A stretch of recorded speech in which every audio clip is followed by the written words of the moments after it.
Hi everyone, this is AJ Aluthwala with Callisto Tech. Welcome to the Board of Advisors podcast. And today I have a very special guest, Paul Mattimoe from Shopr Rewards. Paul, welcome to the show. Thank you, AJ. Appreciate it. Absolutely. Paul, tell me a little bit about yourself and what gets you going every day.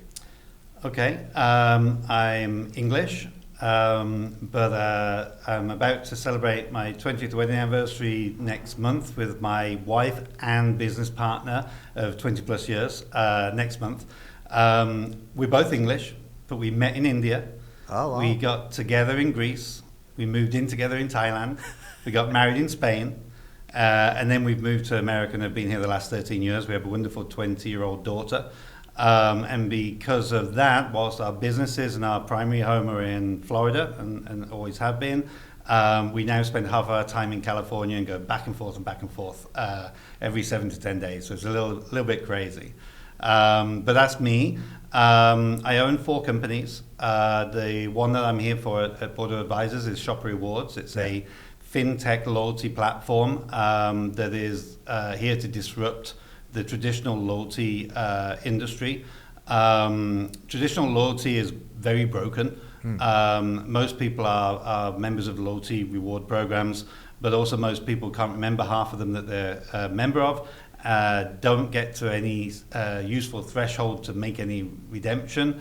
And strangely, and I'm talking about this tomorrow, but it's a $100 billion a year wake-up call, because that's exactly how many reward points are not redeemed a year in the United States alone, which equals $600 billion worth of unsold products to those companies. Insane. So we're here to disrupt that and make some changes and flip the economics of loyalty on its head. Oh no, that sounds fantastic. And your story there, you went from your story right into Shopr Rewards, but let me back up a little bit. That story is very interesting. So you've been around the world, right? And you have seen quite a bit of I guess different economies, right?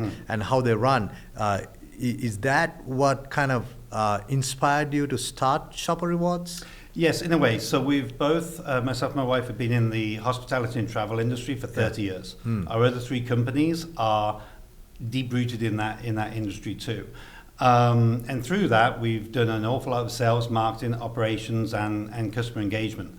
So our experience from those is what made us decide to build Shopr Rewards. It was originally a passion project concept of mine that turned into this beast of an animal that brought us to Board of Advisors, because I think we need some help in just how crazy it's going to be.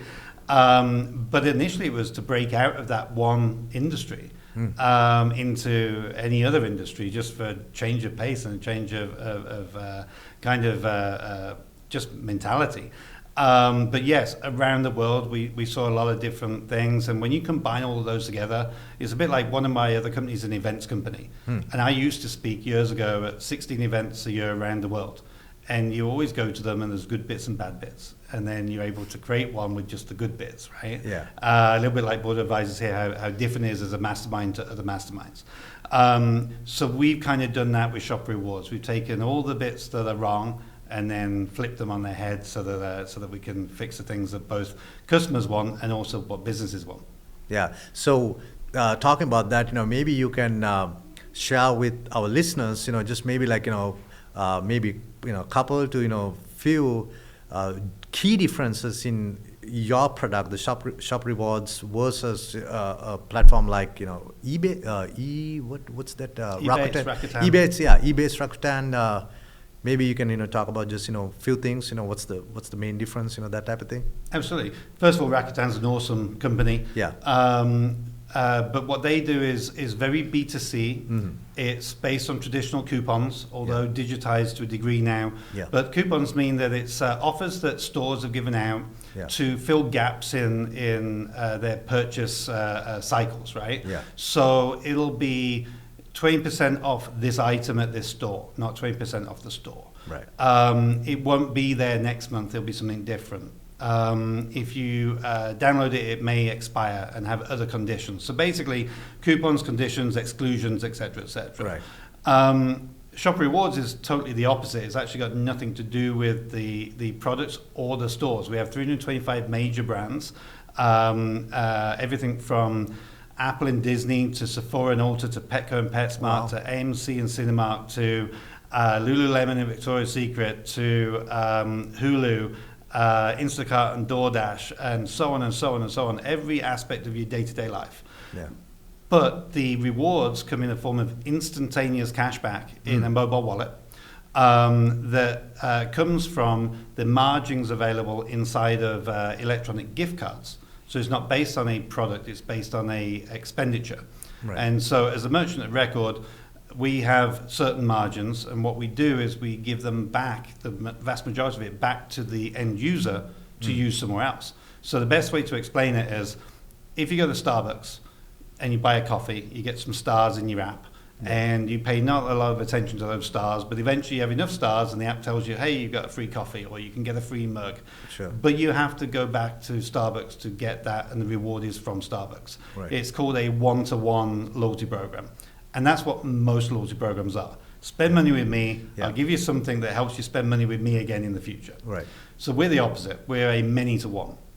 So now, let's take a large hotel group.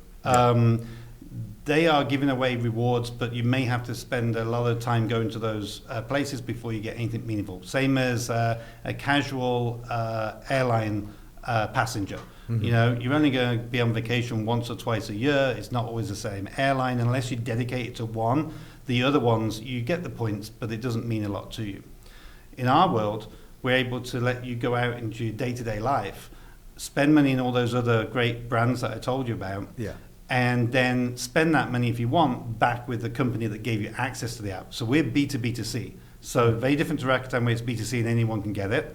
We co-brand our app with our client partners, push featured content through, push notifications, hyper-personalized push notifications, and deliver them guaranteed future revenue, fueled by other third-party vendors, so a many-to-one. So instead of waiting that once or twice a year to transact with that company and get some points and that's it, you're able to transact with many other companies in your day-to-day life, but earn the cash value of that back with the company that may then offset the cost of your family vacation or something like that. So in other words, you can be learning rewards with hundreds of different brands, and you can use it for a family vacation, for an example, right? Correct. So that's fantastic. Or a gym membership, or upsells at a gym, like a personal trainer session that you don't really want to normally in your everyday life do the extra expenditure for.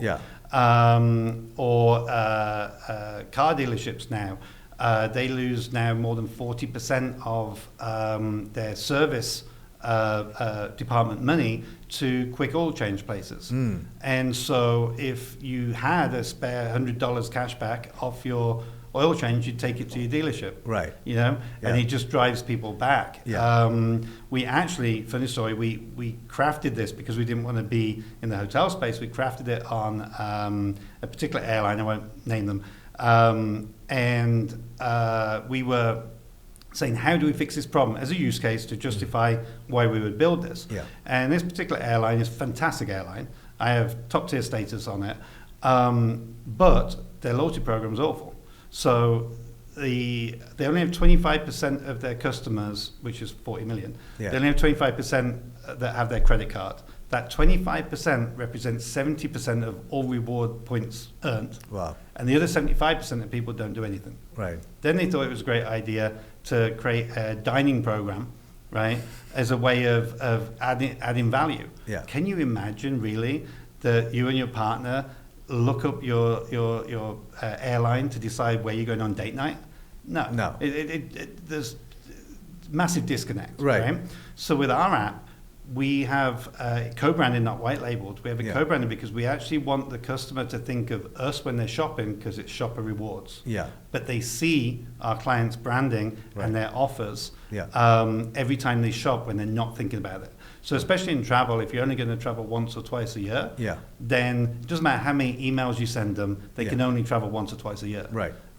And they've got so many other choices than you as the travel provider to choose from when that once or twice a year comes round. Right. But if we've let them earn $200, $300, $400, $500 in cashback across the year, then they'll spend it back with that company. Or we have a locked version where they have to spend it back with that company. And that generates hundreds of millions of dollars a year for large companies.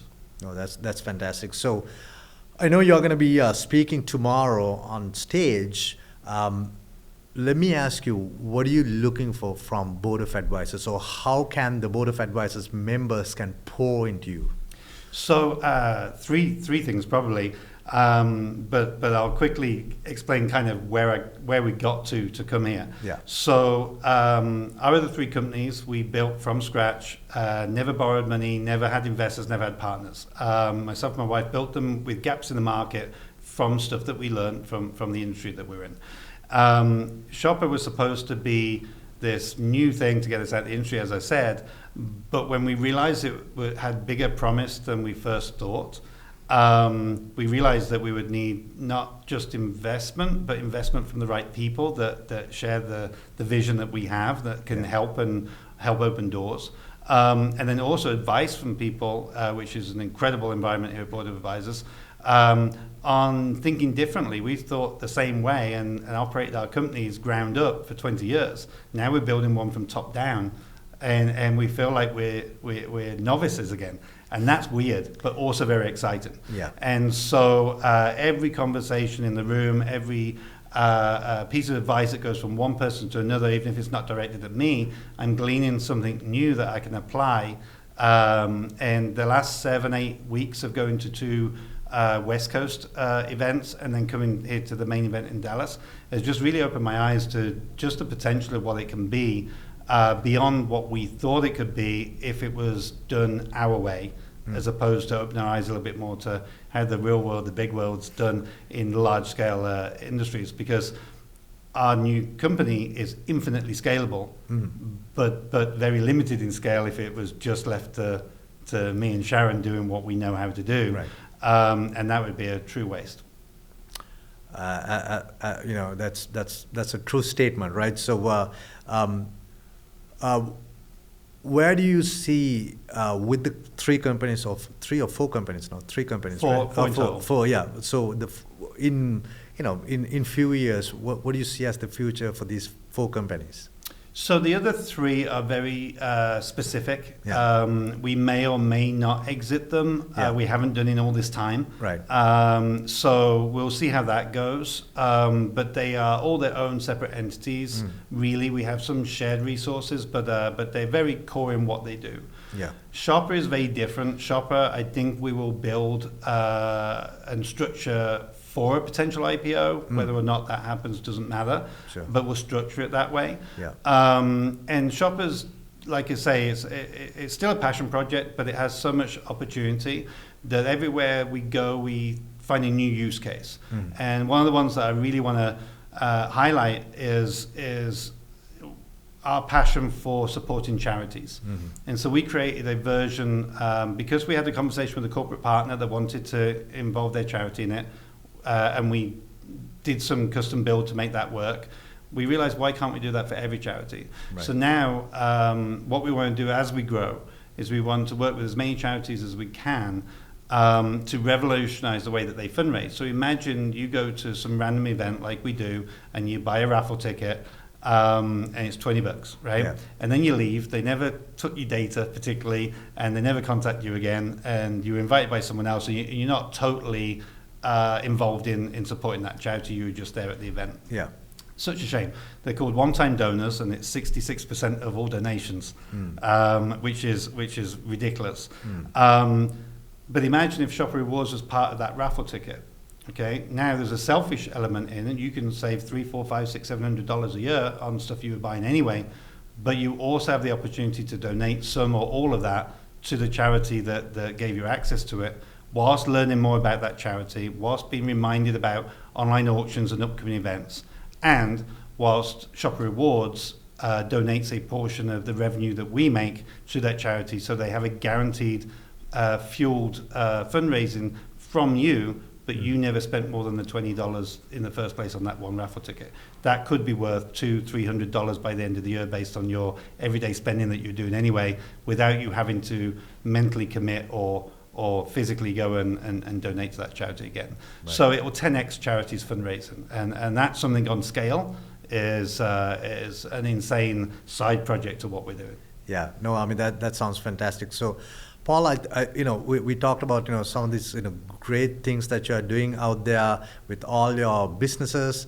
I wish you and your wife Sharon all the best. Thank you so much for coming on the show. Thank you, AJ. It's been a pleasure. Pleasure here. Thank you. Yeah.